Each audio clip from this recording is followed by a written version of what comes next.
સ્વાગત છે તમારું કાજલ્સ કિચનમાં। આજે આપણે બનાવીશું સ્વાદિષ્ટ ખીચડી।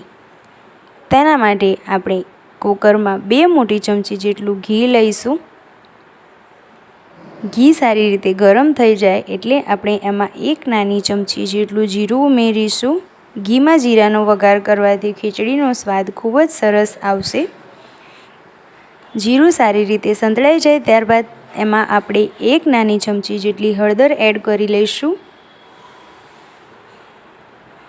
એમાં 2 ગ્લાસ જેટલું પાણી ઉમેરી લઈશું। પાણીનું પ્રમાણ થોડું વધારે રાખીશું તો ખીચડી ખૂબ જ સરસ ઢીલી થશે।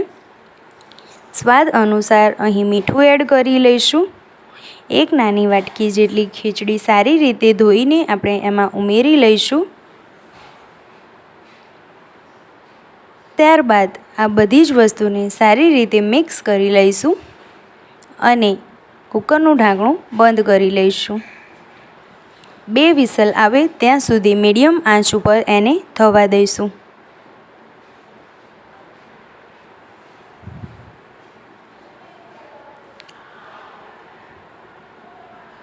તૈયાર છે આપણી ખીચડી, સ્વાદિષ્ટ એવી ખીચડી। આ રીતે જો તમે એકવાર ટ્રાય કરશો તો દરરોજ આવી જ રીતે ખીચડી બનાવશો।